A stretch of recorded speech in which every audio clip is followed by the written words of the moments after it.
इस बार पूरा परिवर्तन करने का ठान लिया है और ये परिवर्तन होना चाहिए, क्योंकि कुदरत भी चाहती है कि यहाँ पर सलूमगढ़ के अंदर परिवर्तन होना चाहिए।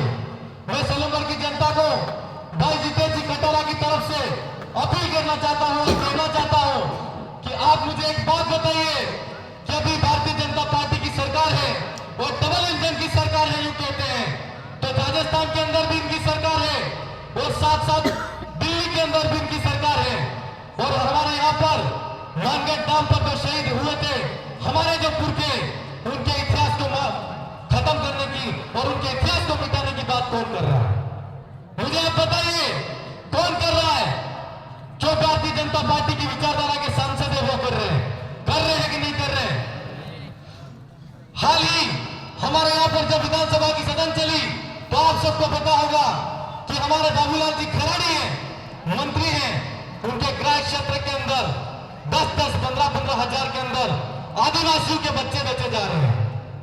तो आदिवासियों के बच्चे बेचे जा रहे हैं तो वो कौन सी सरकार के मंत्री हैं? कौन सी सरकार के मंत्री हैं? भारतीय जनता पार्टी के मंत्री है कि नहीं है? और राजस्थान के अंदर भारतीय जनता पार्टी की सरकार है कि नहीं है? है ना? और आज एक मौके पर आपने भी वीडियो देखा होगा और ऑडियो भी देखा है और उस ऑडियो के अंदर एक ऑडियो वायरल हो रहा है कि जहां भारत आदिवासी पार्टी के लोग बढ़ रहे हैं और भारत आदिवासी पार्टी की विचारधारा बढ़ रही है, उन लोगों के घर जला दो और जो लोग अगर रैली के अंदर जा रहे हैं उनको लठ मारो। ये कह रहे हैं कि नहीं कह रहे? तो ये भारतीय जनता पार्टी के लोग हैं कि नहीं है? भारतीय जनता पार्टी के लोग हैं। क्या ऐसे लोगों को वोट देना चाहिए जो लोकतंत्र के विरोधी है, मानवता के विरोधी है? आज हम भारत आदिवासी पार्टी की बात इसलिए करते हैं कि भारत आदिवासी पार्टी मात्र आदिवासी की बात नहीं करती है, सर्व समाज की बात करती है, मानवता की बात करती है, विज्ञान की बात करती है, प्रकृति की बचाने की बात करती है, जल जंगल जमीन की बात करती है। तो हम आपसे कहना चाहते हैं भारत आदिवासी पार्टी को वोट देना चाहिए कि नहीं देना चाहिए?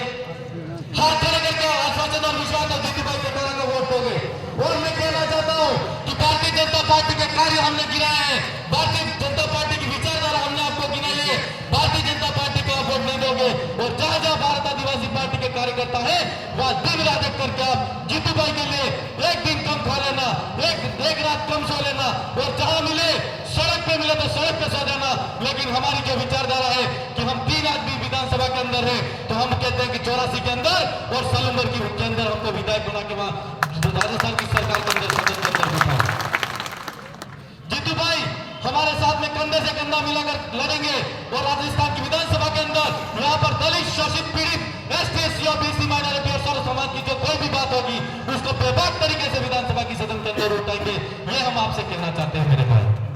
आज भारतीय जनता पार्टी की बात आती है, हम कहना चाहते हैं कि भारतीय जनता पार्टी विकास के नाम पर वोट कर रही है।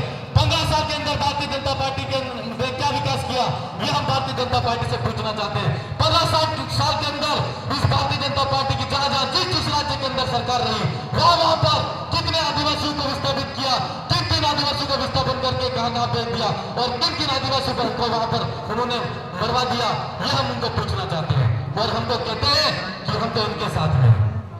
और कोई विकास की बात आती है तो वो कहते हैं कि हमने ये विकास कर दिया, हमने वो विकास कर दिया। हम अभी हाल फिलहाल ये देखते आ रहे हैं कि हमारा बांसवाड़ा जिले के अंदर NPCL के नाम से प्रोजेक्ट स्थापित हो रहा है और इस प्रोजेक्ट के अंदर कई 3 पंचायत के लोग हैं जिनको विस्थापन का सामना करना पड़ रहा है। वो केला मेला की बात देख लो आप, सोने खदान के नाम से भारतीय जनता पार्टी की सरकार के अंदर सोने की खदान तो उन्होंने देख ली और अभी कह रहे हैं कि वहां पर आदिवासियों का विस्थापन होगा। क्या ऐसी पार्टी को वोट देना चाहिए? हाथ खड़े करके मुझे आश्वासन दो कि आज हाथ खड़े करके आश्वासन दो कि एक बंदा अब खुद अपने आप पर जितेश जी कटारा समझ के दिन और रात एक कर देना है। और 13 तारीख को जो वोट होने वाले हैं वोटों की गिनती जिस दिन आए राजस्थान की विधानसभा के अंदर सलूमगढ़ के अंदर बाप का भवन डरा जाना चाहिए और राजस्थान की विधानसभा के अंदर जितेश भाई कटारा बोलना चाहिए, उनका नाम बोलना चाहिए। ये मैं कहना चाहता हूं आपको। आज के मौके पर कहने को बहुत सारी बातें हैं लेकिन मेरे भाइयों ये विचारधारा मानवता की तो है ही सही, लेकिन ST, SC, OBC वाले भाइयों को मैं कहना चाहता हूं कि ये लोग अपने वोटों के लिए हम एक दूसरे को लड़ाना चाहते हैं। आज से नहीं, हम कहना चाहते हैं आपसे, लोकतंत्र से पहले भी राजतंत्र हुआ करता था। उस समय भी हम आदिवासी लोगों ने महाराणा प्रताप के साथ में राणा भील की सेना के रूप में खड़े होकर राजपूतों का साथ दिया था और इस क्षेत्र की लड़ाई लड़ी थी। आज फिर से हम कहना चाहते हैं कि भारत आदिवासी पार्टी मात्र आदिवासी की नहीं है। मेरे एसटी ओबीसी माइनॉरिटी सर्व समाज के भाइयों से मेरा कहना है और अपील है, जितेश भाई कटारा पे आप एक बार भरोसा करके देखो, वो जिस समय आप आवाज करोगे, काली रात के अंदर 12 बजे आपके बीच में आके खड़ा होगा। ये मैं आपको आश्वासन और विश्वास देना चाहता हूं। मेरे भाइयों, कहने को बहुत सारी बातें हैं, पर मैं मात्र अंत में दो बात कह के, दो लाइन कह के मेरी बात को यही विराम करूंगा कि लहरों से डरकर कभी नौका पार नहीं होती, लहरों से डरकर कभी नौका पार नहीं होती, कोशिश करने वालों की कभी हार नहीं होती। जय जवाहर, जय संविधान, जय भारत, जय आप सबकी जय, जय भीम प्रदेश। कमल कांग्रेस ने कील बनकर छुपने का काम किया है, तो उनको इस बार